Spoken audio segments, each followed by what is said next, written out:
नमस्ते, वेलकम, स्वागत है आप सभी लोगों का। और जैसा कि हमारा आपका वादा हुआ था, प्रॉमिस हुआ था कि इन्फो कैप्सूल के ऑफिशियल यूट्यूब चैनल पर हम लोग आपके लिए रेलवे स्पेशल क्लास लेकर आ रहे हैं, जिसमें एक तरीके का प्रैक्टिस सेशन है, एमसीक्यू के फॉर्म में है, ताकि जो अब तक पढ़ा है, जो चीजें याद की है, उसे एक बार फिर से रिवाइज किया जाए, रिपीटेशन में लाया जाए। बस फर्क इतना है कि हम लोगों ने सिर्फ टॉपिक वाइज आपके लिए ढूंढा, ताकि टॉपिक वाइज हम लोग पढ़ते चले और क्वेश्चन को सॉल्व करते चले, यानी अपनी तैयारियों को मजबूत करते चले। इस तैयारियों को और धार देने के लिए और मजबूत करने के लिए आपको इन्फो कैप्सूल के चैनल को लाइक और शेयर और सब्सक्राइब भी करना पड़ेगा, तो उसे कर दीजिएगा, ताकि हम लोग जल्दी से जल्दी आपके लिए बढ़िया लाइव क्लास भी लेकर आए और हम लोग एक दूसरे से लाइव भी जुड़ पाए। ठीक है, तो उसके लिए बस आपका एक ही काम है, सब्सक्राइब करना है। चैनल के सब्सक्राइब के आइकन वाले बटन को दबा दीजिएगा, साथ ही साथ रिंग वाले बटन को भी दबा दीजिएगा, ताकि आपको प्रॉपर टाइम पर यानी समय समय पर आपको नोटिफिकेशन मिलता जाए। और आज हम लोग बात करेंगे पॉलिटी यानी इंडियन पॉलिटी यानी कि भारतीय संविधान, और उसके एक एक टॉपिक की बात करेंगे। आज हम लोग पहले टॉपिक यानी कि डेवलपमेंट ऑफ कॉन्स्टिट्यूशन से शुरुआत कर रहे हैं, और उसमें क्वेश्चन आंसर वगैरह आपके लिए लेकर आए हैं। आसान है क्योंकि आपने पढ़ा है, आसान है क्योंकि आप उसकी प्रैक्टिस कर चुके हैं, आसान है क्योंकि हम एक बार फिर से प्रैक्टिस करेंगे, इसलिए ये तीनों कंडीशन में आसान है। आसानी से कर ले जाएंगे, बढ़िया से कर ले जाएंगे। तो शुरुआत करते हैं अपने पहले सवाल को, और आपकी स्क्रीन पर देखिए पहला सवाल आ रहा है, वो है in which year was the Morley Minto reform act passed, यानी कि मार्ले मिंटो रिफॉर्म एक्ट कब पारित किया गया? 1909 1909 में, 1919 में, 1935 में और 1947 में। अब हम लोगों को ढूंढना है मार्ले मिंटो रिफॉर्म एक्ट, जिसे इंडियन काउंसिल एक्ट भी कहा जाता है, यानी कि भारतीय परिषद अधिनियम भी कहा जाता है। आम तौर पर हम लोग मार्ले मिंटो रिफॉर्म एक्ट ही कहते हैं। तो ये किस साल आया? 1909 वाले में, 1919 वाले में, 1935 वाले साल में, 1947 वाले साल में। तो देखिए, अब यहाँ पर उत्तर हम जैसा जानते हैं, मेरा विश्वास है कि आपको पता है आंसर, और आप लोग ने सॉल्व भी कर लिया होगा। तो इस सवाल का जो आंसर है वो है आपका 1909 का मार्ले मिंटो रिफॉर्म एक्ट, यानी कि 1909 में ये कानून भारत आया है। ठीक है ना, ध्यान रखिएगा। इस कानून में ढेर सारे प्रावधान किए गए। इस कानून के तहत मुस्लिम सेपरेटोरेट बोर्ड बना दिया गया, यानी कि मुसलमानों को पृथक निर्वाचन की बात कही गई, यानी कि अलग से उनके लिए चुनाव की प्रक्रिया ला दी गई, जिसे हम लोग पृथक, मुस्लिमों के लिए पृथक निर्वाचन की बात कही गई। ठीक है ना, मुस्लिम पृथक निर्वाचन की बात कही गई है। ठीक, इस बात को ध्यान रखिएगा। और इसी एक बात को ध्यान में रखते हुए आगे चलकर हमारे देश के पहले राष्ट्रपति डॉक्टर राजेंद्र प्रसाद जी के द्वारा कहा गया कि यह कानून भारत में विभाजन की सोच लेकर, भारत के बंटवारे की सोच लेकर और उसकी तैयारियों को लेकर आया हुआ था। और कहीं ना कहीं आप देखेंगे आगे चलकर जो भारत और पाकिस्तान का बंटवारा हुआ वो इसी कानून के आधार पर हुआ है। 1919 के कानून को हम लोग मार्ले मिंटो रिफॉर्म एक्ट कहते हैं, जिसे मॉन्टफोर्ड एक्ट भी कहा जाता है। ठीक है, हम लोग जैसे जैसे पढ़ते चल रहे हैं, साथ ही साथ ये जो चीजें लिखी हैं इसे साफ भी कर देते हैं, ताकि अगले सवाल में आपको स्क्रीन साफ दिखाई पड़े। 1935 का अधिनियम, जिसे भारत सरकार अधिनियम कहा जाता है, जिसमें आप देखेंगे कि भारत का जो वर्तमान संविधान है ये पूरी तरह से आपके 1935 के ही अधिनियम में करीब करीब 100 आर्टिकल्स यहां से लिए गए हैं, यानी कि लगभग 70% इंडियन कॉन्स्टिट्यूशन का जो पार्ट है वो 1935 के गवर्नमेंट ऑफ इंडिया एक्ट से ही लिया गया है। 1947 जिसे हम लोग भारत स्वतंत्रता अधिनियम, भारतीय स्वतंत्रता अधिनियम कहते हैं, इंडियन इंडिपेंडेंस एक्ट कहा जाता है, जहां में भी ढेर सारे प्रावधान रखे गए। खैर, अब हम लोग बढ़ते हैं अगले सवाल की ओर, जो हम लोगों का दूसरे नंबर का सवाल है, और आपके सामने सवाल है in which act was the additional electorate college of Muslim broad, यानी कि मुसलमानों के लिए अतिरिक्त निर्वाचक मंडल किस एक्ट से लाया गया?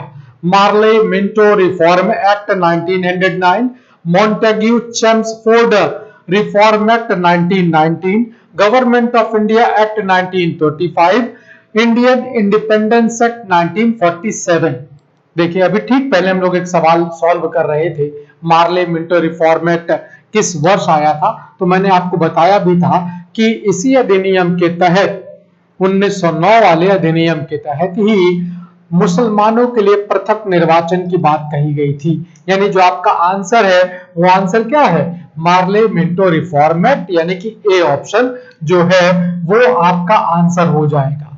ठीक है ना, ध्यान रखिएगा ये आपका आंसर हो जाएगा, ए जो है ये आपका आंसर हो गया। इसी अधिनियम के तहत मुसलमानों को पृथक निर्वाचन की बात कही गई। अब यहां पर एक बात और बता दें, इसमें जो मार्ले शब्द लिखा हुआ है ना, ये मार्ले वाला शब्द, इसको देखा जाए तो ये सचिव है, भारत सचिव के पद पर है। ठीक है ना, मार्ले साहब भारत के सचिव पर है। जबकि अगर हम लोग मिंटो की बात करते हैं तो मिंटो जो है ये आपका वायसरॉय है, दिख रहा होगा साफ साफ, है ना। तो भारत सचिव कौन है, मार्ले है। मिंटो जिसे लॉर्ड मिंटो सेकंड कहा जाता है, ये वायसरॉय है उस जमाने का। तो इन्हीं दोनों के नाम पर ये कानून आया हुआ जिसे मार्ले मिंटो रिफॉर्म एक्ट कहा जाता है। बी में अगर देखेंगे तो जो आपका मॉन्टेग्यू चेम्सफोर्ड रिफॉर्म एक्ट है, ये भी मॉन्टेग्यू भारत सचिव के पद पर है और चेम्सफोर्ड तत्कालीन वायसरॉय है। तो ये भी कहीं ना कहीं उस जमाने के भारत सचिव और वायसरॉय के नाम पर आया हुआ कानून था, जिसे मॉन्टफोल्ड एक्ट भी कहा जाता है। 1935 का अधिनियम, जैसा मैंने भी आपसे बताया था, ढेर सारे प्रावधान रखे गए थे इसमें, है ना। अगले सवाल की ओर चलते हैं, जो हम लोगों का 3 नंबर का सवाल है under which act was the dyarchy government at the centre, यानी कि केंद्र में द्वैध शासन किस अधिनियम के अंतर्गत स्थापित किया गया। Council of India act 1909, government of India act 1919, government of India act 1935, Indian independence act 1947। ठीक, अब देखिए यहां पर हम लोग अपने ऑप्शन की बात कर लेते हैं। अगर इन 4 ऑप्शन को ध्यान से देखें तो हम लोग पहले ऑप्शन को ध्यान से देखें तो ध्यान रखिएगा, इसे हम लोग मार्ले मिंटो रिफॉर्म एक्ट भी कहते हैं, है ना, जिसे भारत परिषद अधिनियम कहा जा रहा है, इसे मार्ले मिंटो रिफॉर्म एक्ट भी कहा जाता है। बी वाला जिसे हम लोग मॉन्टेग्यू चेम्सफोर्ड रिफॉर्म एक्ट कहते हैं।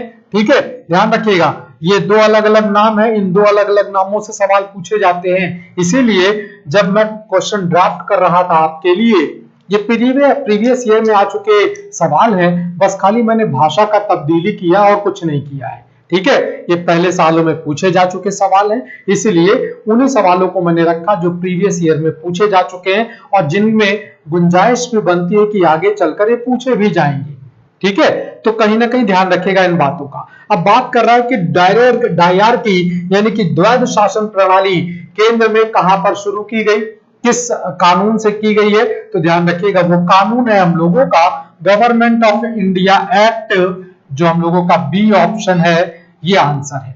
गवर्नमेंट ऑफ इंडिया एक्ट 1990, यहां से केंद्र में द्विसदनीय व्यवस्था जिसे द्वैध शासन कहा जा रहा है उसकी शुरुआत की जा रही है। ठीक है, इस बात को ध्यान रखिएगा। साथ ही साथ आप देखेंगे कि प्रांतों की शासन व्यवस्था भी शुरू की जाएगी, यानी केंद्र और प्रांत 2 अलग अलग तरीके से शासन व्यवस्था की शुरुआत की जाएगी इस कानून के साथ में। और इसी कानून के दौरान आप देखेंगे कि भारत में एक बड़ा जन आक्रोश भी आया था, जिसे हम लोग जलियांवाला बाग कांड के नाम पर जानते हैं। ठीक है ना, ध्यान रखिएगा जिस वक्त ये कानून आया है ठीक इसी समय जलियांवाला बाग कांड भी हुआ है। एक चीज और ध्यान रखिएगा, ठीक इसी समय आप देखेंगे तो खिलाफत आंदोलन भी उठा है और इन्हीं दोनों के विरोध में आप पाएंगे कि आगे चलकर 1920 में गांधी जी के द्वारा एक आंदोलन शुरू किया गया जिसे हम लोग असहयोग आंदोलन के नाम पर जानते हैं। ठीक है, तो फाइनली इस सवाल का जो जवाब होगा वो 1919 का मॉन्टेग्यू चेम्सफोर्ड रिफॉर्म एक्ट भी हो सकता है ऑप्शन में, या भारत सरकार अधिनियम 1919 भी हो सकता है। ठीक है, ये बी वाला ऑप्शन। तो ध्यान रखिएगा मॉन्टेग्यू चेम्सफोर्ड रिफॉर्म एक्ट भी हो सकता है और भारत सरकार अधिनियम 1919 भी हो सकता है। ठीक है, चलिए भाई अगले सवाल की ओर चलते हैं, जो हम लोगों का चौथे नंबर का सवाल है। Under which act did woman get the right of vote, यानी कि किस कानून के तहत महिलाओं को मत देने का अधिकार दिया गया। Council of India act 1909, government of India act 1919, council government of India act 1925 और इंडियन इंडिपेंडेंस एक्ट 1947। यानी अब चुनाव में महिलाओं की भी भागीदारी बढ़ाई जा रही है और उन्हें भी वोट देने का अधिकार दिया जा रहा है। किस कानून के तहत ये किया गया? तो अब जल्दी से सवाल का जवाब आप लोग कर देंगे और कर चुके होंगे। ठीक है, तो ध्यान रखिएगा, महिलाओं को वोट देने का जो अधिकार है वो गवर्नमेंट ऑफ इंडिया एक्ट 1919 के भारत सरकार अधिनियम, जिसे मॉन्टेग्यू चेम्सफोर्ड रिफॉर्म एक्ट भी कहा जाता है, उससे लिया गया है। ठीक है, इसके अलावा हम लोग इन कानून पर पहले भी चर्चा कर चुके हैं, ढेर सारी बातें कर चुके हैं। ठीक, चलिए अगले सवाल की ओर चलते हैं। जो अगला सवाल है हम लोगों का वो है, under which act the dyarchy system was abolished in the province, यानी कि किस एक्ट के तहत प्रांतों में द्वैध शासन प्रणाली को समाप्त कर दिया गया। Council of India act 1909, government of India act 1919, government of India act 1935, Indian independence act 1947। ठीक, अब कह रहा है प्रांतों में जो द्विसदनीय व्यवस्था थी, द्वैध शासन जो था, वो किस कानून में खत्म किया गया है। केंद्र में शुरू किया गया 1919 में, याद होगा। अब प्रांतों में खत्म करने की बात पूछी जा रही है कि किस कानून के तहत इसे खत्म किया गया। तो ध्यान रखिएगा, जिस एक कानून के तहत इस प्रांतों की द्विसदनीय व्यवस्था को खत्म किया गया वो हम लोगों का है ऑप्शन नंबर सी, यानी जो हम लोगों का सी है वो आंसर है, गवर्नमेंट ऑफ इंडिया एक्ट 1935। इस कानून के तहत खत्म किया गया था आपका प्रांतों में द्वैध शासन, डायरकी सिस्टम केंद्र में था, केंद्र में रहा और आगे चलता भी रहा, लेकिन प्रांतों में द्विसदनीय व्यवस्था को खत्म कर दिया गया। 1919 में लागू किया गया था और 1935 में लाकर प्रांतों में द्विसदनीय व्यवस्था को खत्म कर दिया जा रहा है। ठीक, 1947 वाला जो कानून आएगा उसमें आप पाएंगे कि जो वायसरॉय का पद था, जो कि 1858 के एक्ट से शुरू किया गया था, उसे खत्म कर दिया जा गया। यानी कि 1947 में वायसरॉय का पद खत्म कर दिया गया, तो उसकी जगह पर फिर वही पुराना नाम आ जाता है, गवर्नर जनरल ऑफ इंडिया। ठीक है, तो ध्यान रखिएगा 1947 में वायसरॉय का पद खत्म किया गया है। फिलहाल जो सवाल है उसका जो हम लोगों का आंसर है वो आंसर है सी, 1935 गवर्नमेंट ऑफ इंडिया एक्ट। ठीक, चलिए भाई अब हम लोग चलते हैं अपने अगले सवाल की ओर, जो हम लोगों का 6 नंबर का सवाल है। सवाल है, in which year was the federal court establish for the centre, केंद्र में एक संघीय न्यायालय की स्थापना किस वर्ष की गई? 1919 में, 1937 में, 1833 में, 1858 में। फेडरल कोर्ट की बात कर रहा है, संघीय न्यायालय की बात कर रहा है कि किस वर्ष स्थापित किया गया। समझिएगा बात को, सवाल को समझकर आंसर करिएगा, नहीं तो गड़बड़ कर देंगे। ठीक है, तो बहुत सोच समझकर आंसर करिएगा। और आप लोगों ने अब हमारे कहने की बात, और वैसे भी आप जानते हैं, ये मेरा भरोसा है कि आप लोगों को आंसर पता है, आप अच्छी तरह से जानते हैं कि क्या है आंसर, तो कहीं ना कहीं आपने आंसर किया होगा। और जो आंसर है वो आपका वो है 1937, यानी जो बी ऑप्शन है ये हम लोगों का आंसर हो जाएगा। ठीक है, 1937 में स्थापित कर दिया गया। अब यहीं पे सवाल बदल दें थोड़ा सा कि संघीय न्यायालय को किस कानून के तहत लाया गया। अब सवाल देखिए बदल गया कि संघीय केंद्र में एक जो फेडरल कोर्ट होगा उसकी स्थापना किस कानून के तहत, किस एक्ट के तहत की गई है। तो ध्यान रखिएगा वो गवर्नमेंट ऑफ इंडिया एक्ट 1935 हो जाएगा। 1935 के भारत सरकार अधिनियम में फेडरल कोर्ट का सिस्टम बनाया जा रहा है, उसको लागू करने की बात कही जा रही है, यानी प्रावधान रखा जा रहा है। लेकिन अब बात पूछी गई कि स्थापित किस साल किया जाएगा, तो 1937 के साल में फेडरल कोर्ट एस्टैब्लिश कर दिया जाएगा, स्थापित कर दिया जाएगा। ये भी एक सवाल और बन जाता है कि साहब ये फेडरल कोर्ट बनाया कहां पर गया, स्थापित कहां पर किया गया, तो ध्यान रखिएगा ये दिल्ली में स्थापित किया गया है। ठीक है, चलिए भाई अगले सवाल की ओर चलते हैं, जो 7वां सवाल है हम लोगों का। सवाल है in which year did cabinet mission India visit, यानी कि कैबिनेट मिशन भारत में किस वर्ष आया था। ठीक, तो ध्यान रखिएगा ये वही कैबिनेट मिशन है जिसके आधार पर कॉन्स्टिट्यूएंट असेंबली, जिसे संविधान सभा कहा जा रहा है, उसका गठन किया जाएगा। ये वही कैबिनेट मिशन है जिसके सलाह पर या जिसके रिकमेंडेशन पर भारत में अंतरिम सरकार का भी गठन किया जाएगा। तो किस वर्ष आया, 1940 में, 1942 में, 1946 में या 1947 में। ठीक, तो देखिए कैबिनेट मिशन प्लान जो आया था वो आया था आपका 1947 या सॉरी 1946, यानी जो आपका सी आंसर है ना, ये आपका ऑप्शन ये आंसर हो जाएगा। और इसमें अगर हम लोग बात करें कि किस डेट में आया था, तो ध्यान रखिएगा इसकी जो डेट हो जाएगी, बस एक मिनट, इसकी जो डेट हो जाएगी वो डेट होगी 24 मार्च, 24 ऑफ मार्च 1947, 24 मार्च 1946, सॉरी मैं बार बार 47 बोल दे रहा हूं, 24 मार्च 1946 को कैबिनेट मिशन भारत में आया था, जिसमें टोटल मेंबर की बात करते हैं तो 3 सदस्य थे, 3 सदस्य हुआ करते थे। ठीक है, वो सदस्य कौन कौन से थे, मैं उनके नाम यहां पर लिख दे रहा हूं। पहला नाम था पैथिक लॉरेंस, ताकि आप लोगों को याद रहे, पैथिक लॉरेंस। दूसरा नाम था ए बी अलेक्जेंडर,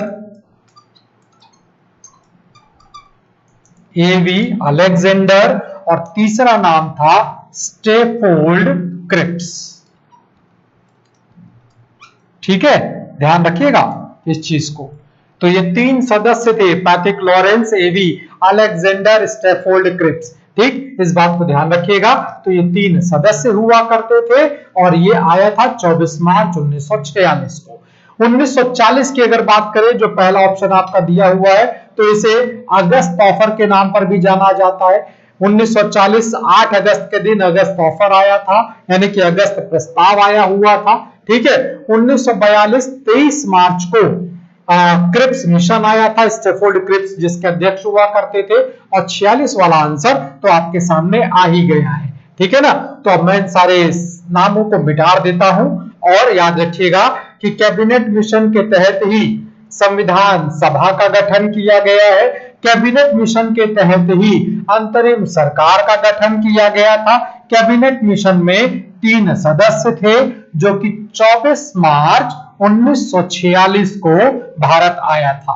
ठीक है, चलिए ये बहुत देखिए बहुत छोटे छोटे सवाल हैं, लेकिन ये सवाल इतने इंपॉर्टेंट है कि हम लोगों के हर एग्जाम में पूछे जाते हैं। अगले सवाल पर चलते हैं, जो कि 8वें नंबर का सवाल है, और सवाल है in which year did the post of viceroy end, यानी वाइसरॉय का पद किस वर्ष समाप्त किया गया। याद होगा अभी 2 सवाल 3 सवाल पहले हम लोग चर्चा कर रहे थे, तो याद होगा आपको मैंने वहां पर बताया भी था। तो वाइसरॉय का पद जो खत्म किया गया था, वो खत्म किया गया था आपका 1947, यानी जो हम लोगों का डी ऑप्शन है, ये हम लोगों का आंसर है। ठीक है ना, याद रखिएगा डी हम लोगों का आंसर है। 1947 इंडियन इंडिपेंडेंस एक्ट, भारतीय स्वतंत्रता अधिनियम 1947 के तहत वाइसरॉय का पद खत्म कर दिया गया और इसकी जगह पर गवर्नर जनरल का पद ला दिया गया। वैसे भी ये दोनों पद खाली कागजों पर ही चेंज हुए थे, आमतौर पर अमूमन गवर्नर जनरल और वाइसरॉय लगभग एक ही पद है, इनमें कोई ऐसी बात नहीं है। 1947 के इस कानून के तहत बनने वाले जो गवर्नर जनरल थे, उनका नाम था लॉर्ड माउंटबेटन। ठीक, वो भारत के अंतिम गवर्नर जनरल भी हो जाएंगे। ठीक है, याद रखिएगा भारत का अंतिम गवर्नर जनरल लॉर्ड माउंटबेटन पूछा जाएगा। यहीं पर एक सवाल और बना देते हैं कि भारत के पहले भारतीय गवर्नर जनरल कौन थे, तो ध्यान रखिएगा वो नाम था सी राजगोपालाचारी। भारत के अंतिम भारतीय गवर्नर जनरल कौन थे, तो भी ध्यान रखिएगा वो नाम सी राजगोपालाचारी ही होगा। लेकिन 1947 में वायसराय का पद खत्म करने के बाद जो गवर्नर जनरल का पद आया उस पर बैठे थे लॉर्ड माउंटबेटन। ठीक, अगले सवाल पर चलते हैं जो कि 9 नंबर का सवाल है। In which year was the communal award announced? सांप्रदायिक पुरस्कार या अवार्ड की घोषणा किस वर्ष की गई? 1927 में, 1932 में, 1940 में, 1942 में। सांप्रदायिक अवार्ड, ध्यान रखिएगा, सवाल अब ध्यान से सुन लीजिएगा कि सांप्रदायिक पुरस्कार, सांप्रदायिक निर्णय, सांप्रदायिक अवार्ड किस वर्ष घोषित किया गया। ठीक है, तो ये एक क्लू देता हूं ताकि आप आंसर कर ले जाएं। तो याद रखिएगा 1900 जो फर्स्ट राउंड टेबल और सेकेंड राउंड टेबल चल रहा है उसके बीच की घटना है ये, है ना। First round table, second round table और थर्ड राउंड टेबल जो चल रहा है ना, प्रथम, द्वितीय और तृतीय गोलमेज, उनके बीच की ये घटना है। तो 1932 के साल में आप पाएंगे 1932 जो हम लोगों का आंसर है वो आंसर बी है। तो 1932 में आप पाएंगे कि सांप्रदायिक अवार्ड को घोषित किया गया। यहीं पर अगर डेट पूछ लिया जाए कि कौन सी डेट को, तो ध्यान रखिएगा वो डेट होती है 16 अगस्त। ठीक है, 16 अगस्त 1932 को उस जमाने के प्रधानमंत्री जिन्हें रैमसे मैकडोनाल्ड के नाम पर जाना जाता है उनके द्वारा पृथक निर्वाचन के तहत, यानी कि अल्पसंख्यक वर्ग, माइनॉरिटी और जो आपका अछूत वर्ग जिसे शेड्यूल्ड कास्ट कहा जाएगा, ये जो शब्दावली आने वाली है ना आगे चलकर इंडियन कॉन्स्टिट्यूशन में, शेड्यूल्ड कास्ट वाला वो यहीं पर बना है। इसी सांप्रदायिक निर्णय के तहत उसको आगे चलकर भारतीय संविधान में जगह भी दी गई है। ठीक है, तो 16 अगस्त 1932 को तत्कालीन प्रधानमंत्री ब्रिटेन के, जिनको रैमसे मैकडोनाल्ड के नाम पर जाना जाता है, उनके द्वारा 16 अगस्त 1932 वाले साल में सांप्रदायिक पुरस्कार, सांप्रदायिक अवार्ड, सांप्रदायिक निर्णय, ये तीनों शब्दावलियां प्रयोग की जाती हैं, उसका घोषणा किया गया है। चलिए भाई अगले सवाल की ओर चलते हैं और अंतिम सवाल की ओर जो कि 10 नंबर का है। In which year did the Simon commission visit in India? यानी साइमन कमीशन किस वर्ष भारत आया? सवाल ध्यान से समझिएगा कि साइमन कमीशन किस वर्ष भारत आया है। ठीक, 1927, 1928, 1942 और 1946। ठीक है, अब आप आंसर कर दीजिए कि कब आया था भारत में, तो आंसर हो जाएगा आपका बी ऑप्शन। ठीक है, जो आपका बी ऑप्शन है ये आपका आंसर है। ठीक, याद रखिएगा बच्चों कि हम लोगों का जो आंसर है वो बी ऑप्शन है 1928। मैं डेट भी यहां पर लिख देता हूं, 3 फरवरी 1928 को साइमन कमीशन भारत आया। ठीक, अब देखिए 1927 वाली डेट को भी यहां पर ध्यान रखिएगा कि 1927 वाले साल में आप पाएंगे कि इस साल 8 नवंबर 1927 को साइमन कमीशन गठित किया गया। 8 नवंबर 1927 को साइमन कमीशन बनाया गया। साइमन कमीशन में टोटल सदस्य कितने थे? तो ध्यान रखिएगा इसमें 7 सदस्य यानी 7 मेंबर हुआ करते थे। तो 7 सदस्य थे जिसका गठन कब किया गया? 8 नवंबर को किया गया। भारत कब आया? 3 फरवरी 1928 को आया। सवाल वही पूछा जा रहा है कि कब आया, तो कब स्थापित किया गया? 1927 के साल में। कब आया? 1928 के साल में। 1942 की अगर बात करते हैं तो क्रिप्स मिशन आया था 23 मार्च को। 1946 की बात करते हैं तो कैबिनेट मिशन आया था। ठीक, साइमन कमीशन में एक बात का और ध्यान रखिएगा, 7 सदस्य थे और सातों के सातों सदस्य जो थे वो अंग्रेज थे। इसी वजह से साइमन कमीशन का भारत के हर इलाके में जबरदस्त विरोध किया गया था। साइमन कमीशन में टोटल मेंबर 7 थे, सातों के सातों अंग्रेज थे, इसीलिए विरोध किया गया था। सर जॉन साइमन इसके अध्यक्ष थे और आने वाले समय में 1945 में जो ब्रिटेन के प्रधानमंत्री बनने जा रहे हैं, जिन्हें क्लीमेंट एटली भी कहा जाता है, वो भी इसी आयोग के ही सदस्य थे। ठीक, चलिए भाई, तो आज की क्लास हम लोग यहीं पर रखते हैं।